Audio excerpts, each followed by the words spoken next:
এবার কালাভুনা খাওয়ার জন্য চলে এসেছি ময়মনসিংহের একটা হিডেন প্লেসে। দোকানটা বা রেস্টুরেন্টটা অবস্থিত হচ্ছে ময়মনসিংহের ভালুকাতে। মোটামুটি ছিমছাম গোছানো এবং বাংলা খাবারের জন্য খুব সুপরিচিত।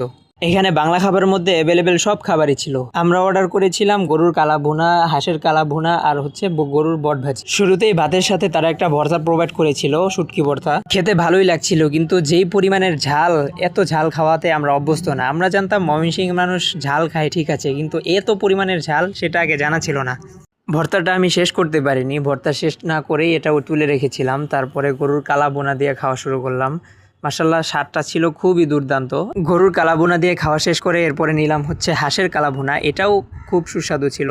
রান্নাটা মোটামুটি ঘরোয়া স্টাইলে হওয়াতে খুব ভালো লাগছিল খেতে। আর আরেকটা বিষয় শুনে খুবই ভালো লাগলো, হাঁসগুলো নাকি তাদেরই খামারের, এজন্য খেতে আরও বেশি ভালো লাগতেছিল।